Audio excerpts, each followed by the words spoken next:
enormemente compleja, tanto desde el punto de vista procedimental, es decir, cómo ponemos en marcha políticas que se tienen que aplicar en todas las comunidades autónomas con el mismo nivel de garantías, como desde luego en materia presupuestaria, ¿no? Y eso yo creo que es un asunto que se puede discutir. En este sentido, UNICEF en Cataluña y UNICEF en otras comunidades autónomas, quizás Gabriel lo vaya a mencionar después, aquí nos vamos empujando, como veis, materia de unos a otros. Gabriel ha roto el papel que traía y está apuntando a la... Pero ha hecho una propuesta en una línea muy similar a la que sugiere Carles, ¿no? Y que es, yo creo que es... en realidad habla de por qué la propuesta de Carles yo creo que va en la buena dirección, ¿no? Y un último comentario sobre un aspecto que me llamó la atención. Leyendo la propuesta, de repente me llamó la atención, por esta pequeña obsesión que tengo por la cuestión migratoria, la primera de las condiciones que se establece a las familias, ¿no? Dice, es decir, tienen derecho a la prestación los hijos de aquellas familias que residan legalmente en nuestro país, ¿no? Es decir, inmediatamente pensé, ¿y qué ocurre con el hijo de un inmigrante en situación irregular? Y yo sé que no hay otra forma de plantear este asunto, pero el asunto me permite tocar un punto que a mí me parece muy fundamental, y es que las políticas de infancia de alguna manera se consideran la extensión del bienestar de las familias, de los padres, y no es el hijo el sujeto de derechos. Es decir, no empiezan por el hijo. Si empiezan por el hijo, la condición legal de sus padres es irrelevante como cualquier otro, es decir, no cualquier otro asunto, pero hablabas de Avilés, ¿no? de cómo en Avilés, me gusta el ejemplo de Avilés, supongo que habrá otros, pero lo cito como Mateo con la guitarra porque es un plan de infancia y juventud puesto en manos de los niños, ¿no? Yo siempre cito el ejemplo de los bancos circulares, que a mí me entusiasma cuando los niños dicen los bancos de mi parque tienen que ser circulares, pero no circulares como en Chamberí, donde yo vivo, donde son circulares que para hablarnos unos a otros nos descoyuntamos, sino circulares para adentro, para que los niños puedan... Bueno, para mí el banco circular hacia adentro simboliza el modo en el que los niños entienden las políticas. Como me decían hoy en Córdoba una señora, ¿cómo ha perdido Izquierda? Un niño decía, una señora decía que su hijo, ¿cómo ha perdido Izquierda Unida las elecciones con el parque que nos ha construido? No le cabía en la cabeza que quien había construido ese parque tan maravilloso al lado de su casa hubiese perdido las elecciones, ¿no? Bueno, esta cuestión, no, ya termino, esta cuestión del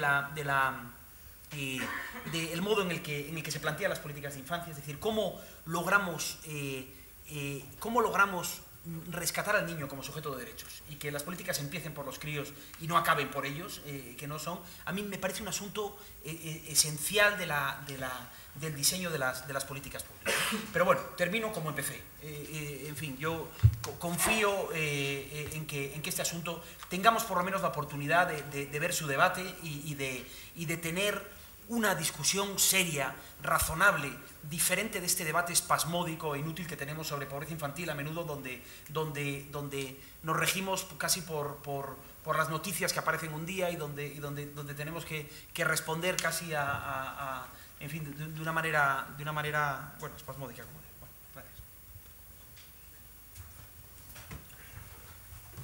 Muy bien, pues nada, creo que me toca dar a mí todos los datos. Sí.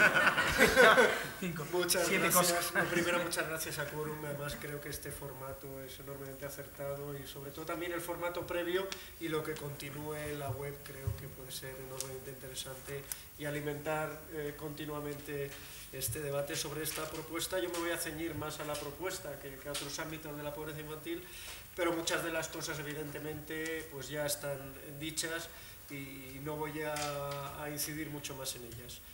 Creo que esta es una propuesta estructural. Puede parecer que coger un instrumento que ya existe y dotarle de más importe y de más cobertura no es un cambio muy grande, pero yo creo que, y además se ha sorprendido antes Carles cuando has dicho tú que yo era geógrafo, los geógrafos sabemos que en la escala está el análisis y en la escala hay cambios estructurales, entonces depende de lo que analices o lo que no analices, es fundamental. Por lo tanto, yo defiendo que esto es una propuesta estructural, no solo un cambio en una prestación concreta, porque al final la escala del gasto público, inversión pública mejor, de que estaríamos hablando, ¿por qué una ayuda monetaria? Que es una cosa que se discute mucho, ¿no? Tenemos buenos servicios en España y seguramente no sean de los peores de los países más desarrollados, aunque quizás se han debilitado mucho en los últimos tiempos. Bueno, España, digamos que está, y se dice en la propuesta, en un 35% menos del gasto medio en familias de infancia de la media de la Unión Europea. Pero es que en ayudas monetarias está en un 60% por debajo de la media de la Unión Europea. Por lo tanto, las ayudas monetarias son una debilidad muy específica y muy evidente dentro de los sistemas de ayuda del Estado español. Y luego sabemos también que la pobreza en España es sobre todo monetaria. O sea, si hablamos del AROPE, no sé si lo conocéis, un indicador que mide la pobreza por pobreza monetaria, desempleo y privación material, el componente fundamental es precisamente la pobreza monetaria, aunque los dos últimos han crecido mucho en los últimos años. También porque funciona. Las experiencias en países en desarrollo, una de ellas muy clara es Brasil, de ayudas monetarias a las familias, dicen, no, se lo van a gastar en cualquier otra cosa. No, funcionan, cambian la vida de las personas y cambian la vida de los niños. Es verdad que puede haber personas que irresponsablemente utilicen una ayuda monetaria para otras cosas, pero eso yo creo que ya es poner la culpa antes del resultado y precisamente en las personas que menos recursos tienen, y creo que eso es fundamental. Y luego yo creo que también es importante, por algo que dijo hace muy poco una persona en un evento en el que estuve, además una persona que sufría y había sufrido la pobreza. Decía, el dinero lo que me da es libertad. Me pueden dar muchas ayudas que a lo mejor no necesito, muchos servicios que a lo mejor no preciso, pero el dinero me permite una cosa básica para la dignidad del ser humano, que es elegir. ¿En qué me lo gasto? ¿Qué necesidades tengo? Las necesidades de todos los niños no son las mismas, evidentemente, y creo que eso también es algo que es importante a tener en cuenta. Creo que es importante también estimar el coste. Yo había hecho con la calculadora, ni siquiera con una hoja de Excel, una estimación muy gruesa que me salía un poco menos. Me salían como 6.500 millones de euros el importe de esta medida. Y creo que también es importante, como ha dicho Federico, compararla con otras cosas. Y la voy a comparar con las pensiones. Es un poco arriesgado, me va a decir, ¿no? ¿Por qué las pensiones? Eso es una pelea entre prestaciones sociales, que es verdad que no tiene ningún sentido. Pero ahora mismo lo que han crecido las pensiones en los presupuestos de este último año son 6.000 millones de euros. Entonces es para dimensionar una política que parece muy grande, pero que hay que dimensionarla también en el contexto de otras políticas sociales. Y si ese esfuerzo se puede hacer, se pueden hacer otros esfuerzos. Es un tema también de voluntad de política y de asignación de recursos y prioridades. Y por último, quisiera hacer unas pocas precisiones al tema de la propuesta, ¿no? Una tiene que ver con lo que ha dicho Gonzalo. Tiene que ver, el niño debe ser el beneficiario. Y siendo el niño el beneficiario, no habría ningún problema por el tema de la situación legal o ilegal. Un niño en España siempre es legal. Por lo menos así lo dice la Convención sobre los Derechos del Niño y así lo recoge la Ley de Protección Jurídica del Menor. Siempre es legal la situación del niño. Puede no serlo la de sus padres, pero la del niño siempre es legal. Y otra tiene que ver también pues, con una cosa que me ha parecido una fineza en la propuesta, pero que me parece muy bien, es que los ingresos no computen, los ingresos de esta no computen a la hora de estimar los ingresos necesarios para acceder, porque si no se produciría un círculo vicioso bastante relevante. Y si me permites 30 segundos más, hacer un debate, lanzar un debate que está en la misma propuesta, pero creo que es muy importante en este país, que son el tema de las prestaciones universales. En UNICEF fuimos más ambiciosos y nuestra gran propuesta era una prestación universal, más o menos con ese importe, pero con cobertura universal. Y eso siempre ha sido discutido y muchas veces también desde distintas posiciones políticas de izquierda a derecha. ¿Por qué universal? Pasó con los 2.500 euros famosos. ¿Por qué universal? Pues voy a dar 7 argumentos y ahí me quedo. Prestaciones universales para derechos universales. Si el derecho del niño al desarrollo y al bienestar y a la protección es universal, ¿por qué la prestación no va a ser universal? Las prestaciones universales son prestaciones que tienen muchísimos menos obstáculos, porque son homogéneas, son más accesibles, son más portables en el sentido de que ahora en España, pues depende del territorio en el que estés, tienes unas ayudas o no, y no puedes, digamos, llevártelas si te mudas por cuestiones de trabajo o por cualquier otro motivo. Yo creo que las prestaciones universales les dan legitimidad social, no son cosas solo de los pobres, entonces son políticas mucho más difíciles de echar para atrás, porque todo el mundo se siente concernido. ¿Qué ha pasado en España en la crisis? Que muchas de las políticas que eran de prestaciones dirigidas a los más vulnerables han sido mucho más débiles a la hora de realizar los recortes, porque previenen e invierten, porque proporcionan un contexto general de seguridad, que yo creo que es uno de los elementos clave. Gonzalo también lo ha apuntado más o menos, de si yo decido tener un hijo, ¿qué va a pasar? Y yo creo que es un elemento clave, porque reducen gastos de gestión y porque también evitan ciertos modelos que yo creo que hay que echar hacia atrás de clientelismo y de arbitrariedad en la concesión de las ayudas. Y con este planteamiento de debate sobre la universalidad de las prestaciones, que creo que también es un debate que hay que abrir junto con el de esta propuesta concreta, pues acabo y muchas gracias. Pues muchas gracias por haber invitado a Save the Children a estar aquí en este interesantísimo debate. Gracias al moderador por no haberme sacado la tarjeta roja cuando me ha sonado el teléfono. Amarilla. Y bueno, yo, Save the Children trabaja con 5.000 niños diariamente, y esa es una actividad que nos da una experiencia de primera mano. O sea, de primera mano somos conocedores de lo que le pasa a gran parte, o no tantos como nos gustaría, pero desde luego de los 2.700.000, uno de cada 3 niños, hay 5.000 que de momento podemos atender y de quienes directamente conocemos los problemas y las cosas que le están afectando. Yo creo que la propuesta que plantea CIU no solo es acertada, es incluso más de lo que nosotros en estos momentos estaríamos dispuestos a pedir. Es decir, va más allá de lo que quizá nos atreveríamos con la situación y el enfrentamiento que este tema está suscitando en los grupos políticos, ¿no? Todos conocemos lo que ha sucedido puntualmente en algunas ocasiones y como ha dicho Gonzalo, se niega muchas veces esta situación de pobreza. Como decía, uno de cada 3 niños en situación de pobreza, lo que nos impulsa a solicitar o nos condiciona en lo que nosotros desearíamos que sucediera. Es decir, nuestra propuesta viene condicionada por una situación de urgencia y la necesidad de que haya una respuesta de urgencia, una respuesta urgente. Por eso, de alguna forma, nosotros, o yo voy a ser precisa y concreta en las aportaciones que nosotros haríamos a la propuesta para afinarla de tal forma que sea capaz de llegar sobre todo a aquellas familias que más lo necesitan y que en peor situación está, y siempre con vocación de hacer realidad esa apreciación que hace CIU en la propuesta de que esto siga un proceso que vaya hacia una prestación universal, ¿no? Se ha hablado de muchas cosas con las que no puedo estar más de acuerdo, ¿no? Del cambio de modelo, de necesidad de replantear el modelo.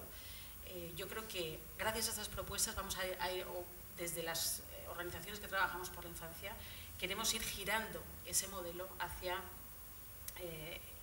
un modelo que proteja más, ¿no? Y de ahí lo que nosotros planteamos. Nosotros sí que vemos que ese modelo claramente está vinculado sobre todo al ámbito, al modelo productivo, a lo contributivo. Es sorprendente o bastante gráfico pensar que el hijo de una madre trabajadora puede incluso llegar a recibir 8.000 euros como beneficios, y el hijo de una madre no trabajadora, excluida del mercado laboral, que se calcula que son el 70% de las mujeres que no están trabajando, no lo hacen porque no tienen acceso, solo recibiría 291 euros al año, ¿no? Claramente ese niño que está en el centro es el que peor beneficiado sale de una situación que sufre su madre, pero del que él desde luego no es responsable, y por eso también segundo esa afirmación de que el niño tiene que ser el que esté en el centro de las políticas.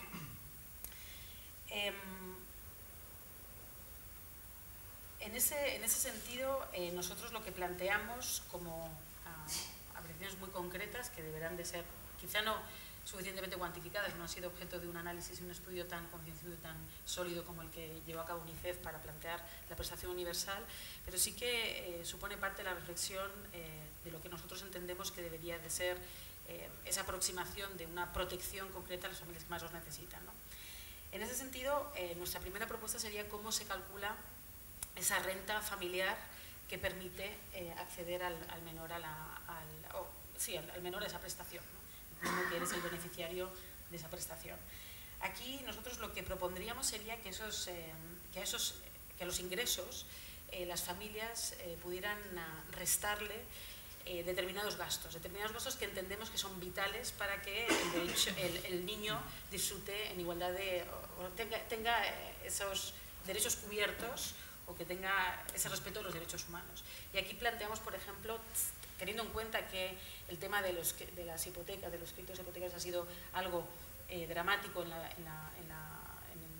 vida cotidiana, en la economía de muchas familias, que pudieran, quizá con un límite que se debería de ver, deducir esos gastos de crédito hipotecario que pudieran tener mensuales o anuales, de los ingresos. En ese sentido también nos atrevemos a proponer en términos, aquellos gastos que están vinculados a la educación, como libros, material escolar obligatorio, y que sin duda son gastos necesarios que las familias tienen que llevar a cabo para que sus hijos disfruten del derecho a educación, o gastos de sanidad de aquellas cosas que no están cubiertas, ¿no? Como gafas, audífonos, temas que hoy por hoy a muchos niños no se les cubre y que sin ellos no van a poder, eso es un gasto obligatorio y necesario para garantizar esa cobertura de derechos. Con lo cual, plantearíamos esos tres elementos a determinar con más concreción para que pudieran ser deducidos de la renta, o sea, para determinar la renta familiar. Y luego me sumo a lo que ha manifestado Gonzalo en el sentido del tema de la inmigración, de las familias que más sufren las consecuencias de la crisis, que más posibilidades tienen de situar a sus hijos en desventaja, haciendo un apunte o afinando en relación a las familias monoparentales, casi diría monomarentales, por lo que conocemos, pero aquellas familias monoparentales cuyos ingresos se sitúen por debajo del umbral de la pobreza, entendemos que deberían de tener acceso a un incremento del 50% de la prestación que les toque, precisamente porque tienen importantes problemas y una falta de cobertura importante para sacar adelante a esos niños por esa falta de red, muchas veces con dificultades añadidas para incorporarse al mercado laboral cuando son madres, etc. Y luego, y ya termino,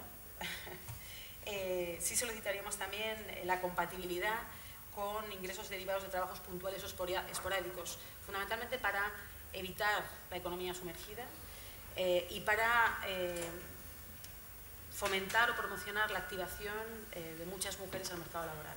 Muchas veces estamos en campaña de Navidad, a una mujer se le puede plantear 15 días de trabajo que le pueden superar ese límite y desde luego ese trabajo puntual que se puede determinar a través de su limitación y su observación puede ser desincentivador, y entendemos que esa activación al mercado laboral simplemente va a beneficiar y va a permitir esa compatibilidad de proteger la prestación del menor, pero a la vez tener unos efectos colaterales positivos.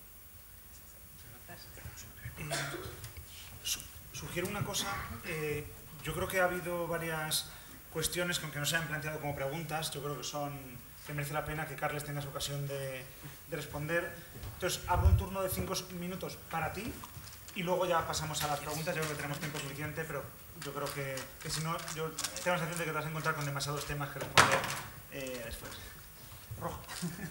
Muy bien, pues gracias. No, sería muy tentador sobre las distintas propuestas intentar dar ahora respuestas, ¿no? Especialmente algunas de las cuestiones que planteaba Ana. Si por aquellas cosas, cuando esta iniciativa se debatiese en el Congreso de los Diputados y la actual mayoría aceptase la toma en consideración, se abriría un proceso de discusión legislativa que permitiría a los distintos grupos parlamentarios y a la propia sociedad civil articular estas propuestas, desde la cuestión de la inmigración irregular hasta algunas de las cuestiones que ahora planteaba Ana, ¿no? En cualquier caso, es una propuesta para el debate. Pero sí que Gonzalo ha dicho una cosa que me parece importante y que explica el porqué de esta iniciativa, ¿no? Decía Gonzalo, y tiene razón, que en estos momentos mi grupo, que gobierna en Cataluña, ha sometido a las cuentas de la Generalitat a un importantísimo ajuste. Entre 2010 y 2014, los presupuestos de la Generalitat se han ajustado en más de 4.000 millones de euros. La Generalitat tenía un presupuesto que debía rondar los 26.000 millones de euros y ahora están los 22.000 millones de euros. Y en las comunidades autónomas, entre el 70 y el 80% del gasto se concentra en educación, sanidad, servicios sociales, política de vivienda. Y cuando todas las comunidades autónomas se someten al cumplimiento de los objetivos de déficit que marca el Estado, concentran ese ajuste en esas políticas.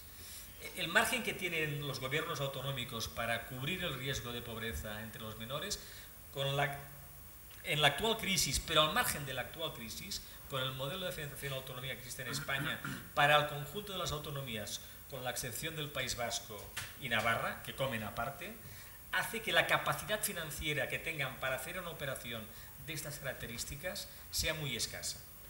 El debate que yo he tenido en mi casa es, y más en el contexto político en el que estábamos, si tenía sentido plantear que una política de lucha contra la pobreza no la estuviésemos discutiendo en Cataluña, sino que la trasladásemos al Congreso de los Diputados. Y en la discusión interna, yo puse encima de la mesa que una operación de este tipo, si queríamos que sea estructural, hoy por hoy, quien tiene capacidad financiera para asumirla es la Administración General del Estado. Las autonomías no la catalana, quizás con excepción del País Vasco y de Navarra, pero Andalucía, Madrid, Galicia, Cataluña, el País Valenciano, no tienen capacidad con la actual configuración de presupuestos para plantear una ayuda de este tipo. De ahí que al mismo tiempo planteamos que la gestión de esta prestación corra a cargo de las comunidades autónomas, como ya sucede con las prestaciones no contributivas, que son gestionadas por las autonomías. Que permitiría otra cuestión y que apareció en los debates que se han planteado en la plataforma de Quórum, que es el distinto coste de la vida en los distintos territorios. No es lo mismo 1.200 euros en Madrid que 1.200 euros en Soria, no es lo mismo. El coste de la hipoteca, etcétera, etcétera, etcétera. Bueno, yo no sé si lo que se trataría es que la prestación de carácter estatal fuese distinta según los territorios, que quizás no, pero sí que hubiese margen para el complemento de las comunidades autónomas en función del coste de vida. Y finalmente, una cuestión en la discusión. Gabriel la apuntaba. Hay una tentación en el debate sobre el estado del bienestar de querer plantear la discusión en términos de choque de generaciones. Gastamos mucho en viejos, gastamos poco en niños, debemos de invertir más en niños y quizás invertir menos en viejos. Es un planteamiento maniqueo, falso y equivocado. Nuestro problema no es que invertimos demasiado en mayores. Nuestro problema es que invertimos muy poco en niños. Y donde hay que crecer es en el conjunto de la inversión social. Y este es el debate. Y el debate ahí quizás aparezca durante la tarde, pues tiene que ver con otras cuestiones también. Tiene que ver con el mercado de trabajo.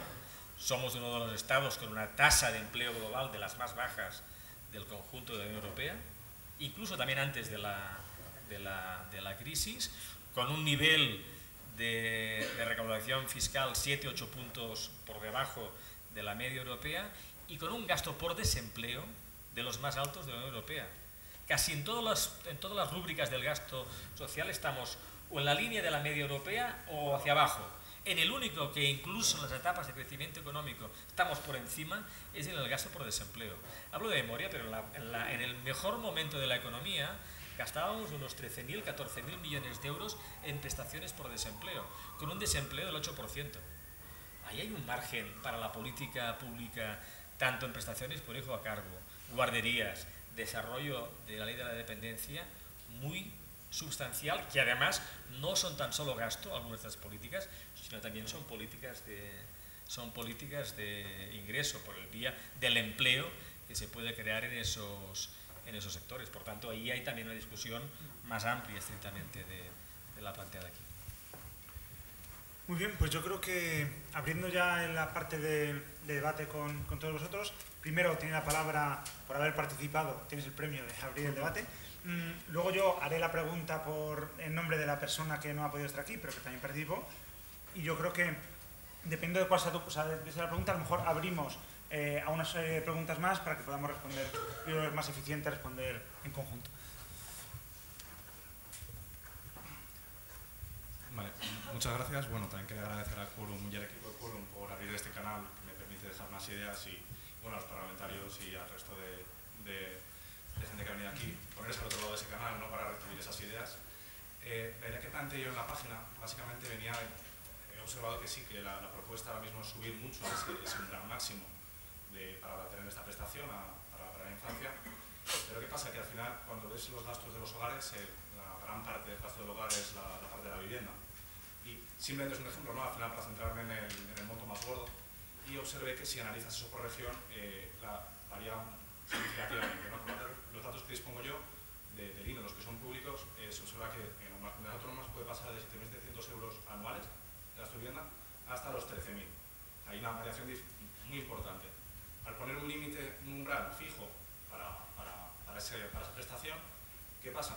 Que al final, en aquellas comunidades autónomas en las cuales el gasto de vivienda es más alta, comunidades autónomas o regiones, claro, se puede llegar a más detalle.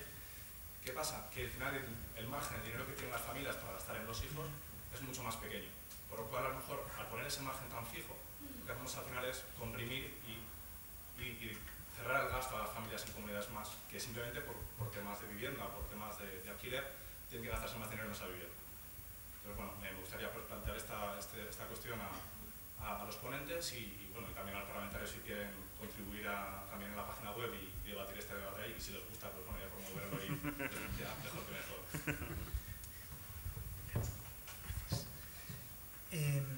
Bien, pues yo ahora tomo la palabra por Raquel Toribio de Logroño, que seguramente nos esté viendo. Hola, Raquel.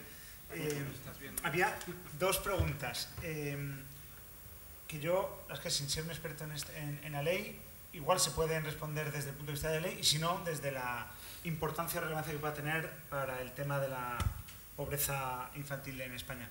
Plantea dos preguntas relacionadas, una con el gasto de comedores escolares y si sería una medida oportuna la cobertura por parte del Estado de los comedores escolares como forma de evitar el problema de la mala nutrición de los menores en España. Y luego el tema de la pobreza energética. Ella cita riesgo de pulmonía, neumonía y otras enfermedades. Es una realidad que sabemos que existe. No sé si está cuantificada o tal. Bueno, seguramente es un tema con un impacto especialmente relevante para la población de menores, y que desde las instituciones públicas, ¿qué respuesta se podría dar a esto? Supongo que desde vuestro punto de vista o desde las organizaciones, sí es algo que se esté planteando. Así que yo igual creo que podríamos, también por dar el espacio preferente que se quiere dar a los participantes de Quorum, yo creo que podemos abrir, no hace falta que respondáis todos, pero quien quiera responder, y luego ya abrimos el turno de palabra al público general. Si alguien quiere.